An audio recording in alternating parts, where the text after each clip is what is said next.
Season 51, War number 9, and we're up against DSVG. This time my team will be Vox, Shocker and Juggernaut. I will be taking Path 7 in Section 1, Path 8 in Section 2, and then an Onslaught, Omega Sentinel, Peni, Quicksilver and Dust mini-boss, and finally the Kindred boss there using Juggernaut.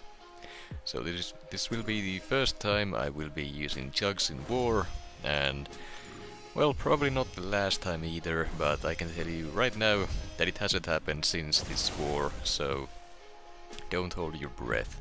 Either way, starting off here we have a Mantis on the second wind, damage reflection and special burst lockdown nodes, and I will be taking the fight with Vox.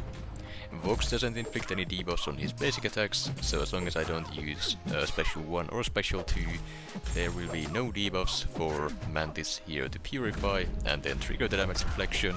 So essentially the game plan is just build up power to a Special 3 and then nuke the rest of the fight with that.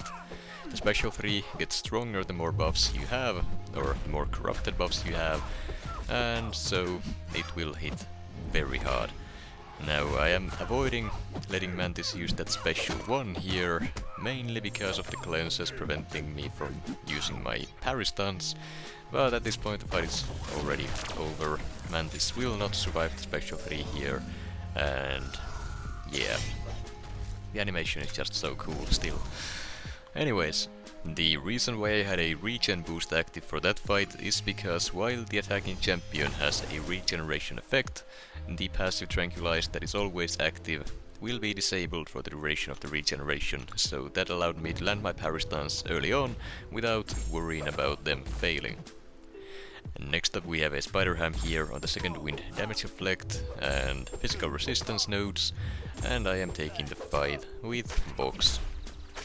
Now Spider-Ham is a tactic champion, so I do need clarity here to deal with him, and well, Vox is one of the best options for most clarity defenders due to just how many buffs he gets throughout the fight, and well, with that said, Spider-Ham is not the best matchup for him.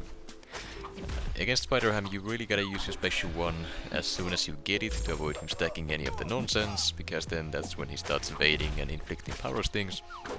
While the evade wouldn't be a problem here, the power stings would be, and he also gains degeneration resistance for each stack of nonsense, and that also then cuts down Vox's damage. So to avoid that, I'm simply just using the Special 1s as soon as I get them, like normal, which isn't the ideal way to play Vox, but it worked out, and it wasn't even all that slow in the end. Then, for this Path 8, the defender placements are a little bit weird, but I don't know, maybe I'm missing something. Starting off here we have a Spider-Punk on the inevitable power efficiency node, and I'm taking the fight with Vox. Once again, the clarity here will shut down all the evade and auto block, so there's nothing for me to worry about there, as long as I have it up. So to start off with I go for some parries and then only hitting the defender while stunned, to first ramp up the initial clarity, and now I'm free to do whatever I like, so long as I keep the clarity up. Now, normally Spider-Punk can be slightly annoying on some nodes, but this specific node does absolutely nothing for him, so the placement is a bit questionable in my opinion. Might just be for diversity, but then again, who knows, I sure don't. Regardless, to deal with this fight I just went for a Special 2 there, and now with degens he will be dead sooner or later. If I can get some more hits in, then even better, but even then the degen would have finished him off very, very comfortably. Then we have another very weird placement that I don't really understand, an Iron Man Infinity War on the Reach Get Richer and inevitable power efficiency nodes, and I'm taking the fight with Vox. Vox once again with the tactic shuts down the defense tactic completely, along with Iron Man's personal auto block, and the Reach Get Richer node here only helps Vox. Iron Man Infinity War doesn't gain any buffs on his own kit, so placing him on the Reach Get Richer node is questionable at best, and this isn't really a node you would use for diversity either, so I really don't know, but I'm not complaining. The game plan here for me is to simply use special freeze with the cosmic power back boosts, and well, 2 special freeze should do it due to how hard they hit. I could have gone for some special 2s or special 1s, but due to the retail power gain, I got pushed to special 3 faster than I would have liked, and well, with only the few buffs I had on at the time, using the special 2 then wouldn't really have done much.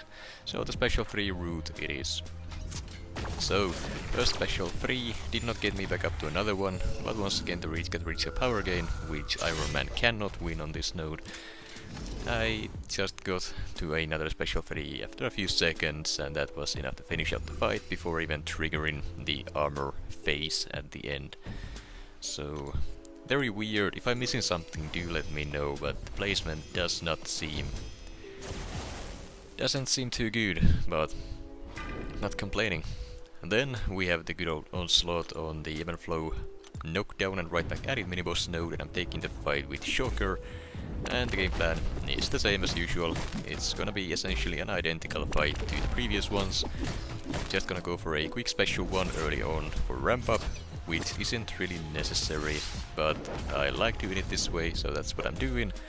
Then build up the special 2, drop it, the knockdown from the special 2 will shut down, or rather put the Ebb and Flow knockdown protection on cooldown, give me the passive fury, and then while the cooldown, or while the protection is off, I just charge up my heavy attack, land it, and the single heavy will take care of the rest of his health bar. That is all there really is to it.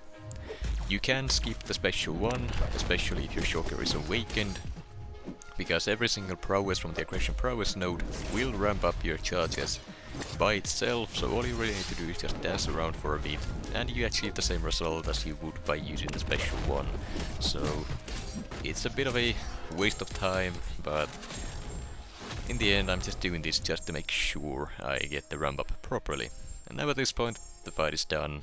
This guy is super dead, and Shocker very satisfying to play. It's a shame that he's not all that useful for more things, otherwise I would be using him a lot more.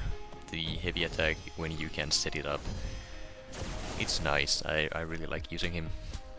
Then we got an Omega Sentinel, the Scared Stiff and Power Focus 2 mini-boss node along with Bubble Shield.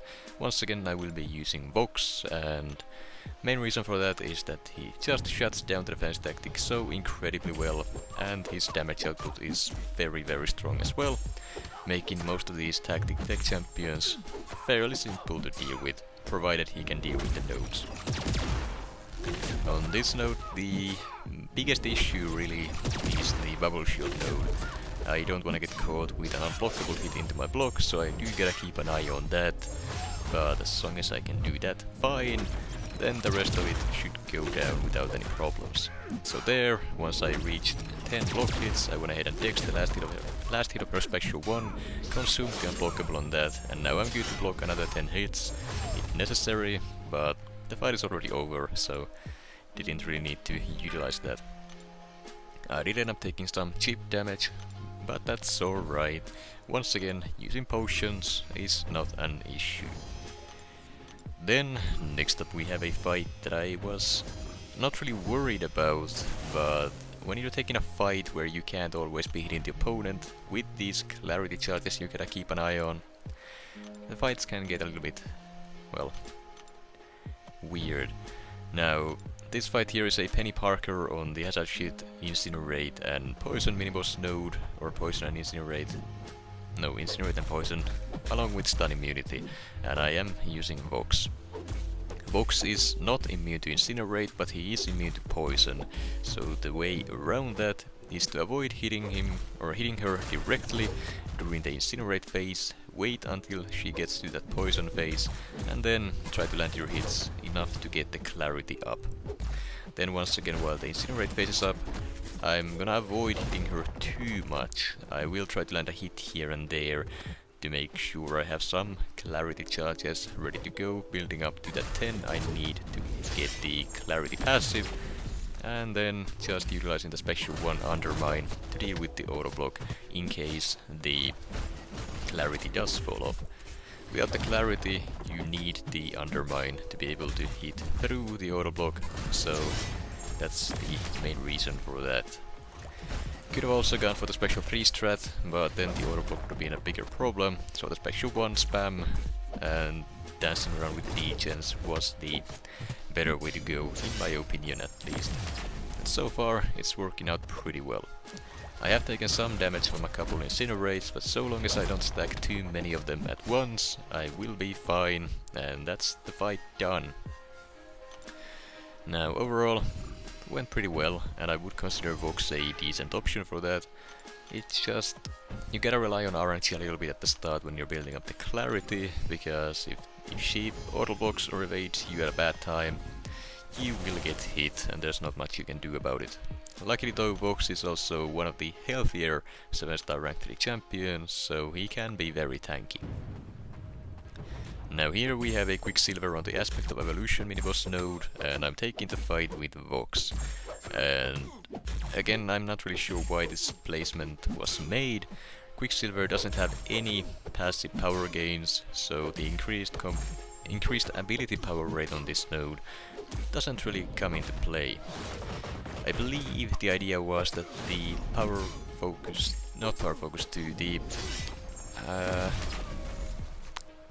I'm forgetting the name of the node, the one that makes your special 2 unblockable. I believe the idea here was that it would make Quicksilver more annoying due to the unblockable special 2, but you can simply just bait special 1s over and over and be just fine. And even then the special 2 is fairly simple to dex with a little bit of practice. So again, another placement that I don't really understand, but it's possible I'm missing something again. I don't really work on our alliance war defense, so if I am missing something, once again feel free to correct me. I am curious if these are actually good placements or not. Personally, they just don't look like that to me. Then we have a Dust. And this Dust is on the Conflictor and Combat Dashable Prowess mini-boss node, and I will be taking the fight with Vox. I had an alliance mate place the White Magneto pre-fight here to allow me to land my parry stunts, and that's essentially all I need to take the fight down. As with the Iron Man Infinity War, the plan here is to just build up the special 3, drop the special 3, and then with those cosmic power back boosts, I'm already built up to, or at least closer to another special 3. 2 of them should be enough to finish out the fight due to just how hard they hit. If I were to use the special 1 or special 2, I would need something to be able to trigger the Conflictor, whether that be a parry stun without the White Magneto pre-fight, or the Resonate Mastery, both of which would just make the fight more annoying to deal with due to the increased power gain, and the amount of specials this Dust would be spamming, so I opted to using the special 3 strat instead. Now, to make the fight even better, you should probably be running half recoil masteries for the Liquid Courage mastery, since Vox is poison immune and the special 3 does not do any recoil damage. But without the masteries, this fight is just fine as is. As you can see, the damage is still there, but of course with the recoils it would still be faster. That said though, fight time rarely is the decider, and if it's looking like we need the fight time in any given war, then I will do what I can to make the fights as fast as possible, so long as I don't risk a death doing so, unless of course absolutely necessary due to how the war has gone. This time was not one of those times though, so without recourse it is, and fight is done with this special 3. Overall, I hate fighting Dust. Her medium dashing is weird, so trying to land in intercepts is tricky sometimes, and then the glancing, the sand debuffs, disabling of the willpower mastery, all of that is just very annoying, so yeah, not a big fan. Then we have the final fight of the war, a Kindred on the boss node, and I will be taking the fight with Juggernaut. The reason why I'm using Juggernaut here is because he can easily, very easily, punish the special 1 simply by blocking it while unstoppable, and then dashing in without needing to recover from the blocked hit. Doing so allows you to easily pause the charge gain on yourself, and as long as the defending Kindred here is nice enough to throw the special ones, I should never see any of the degeneration in this fight. But that's only if the Kindred is being nice and I don't mess up somehow. On top of that, Juggernaut's damage output is very good. He's a very broken champion for BGs, for example, and this probably goes to show why. Now there I made a bit of a mistake.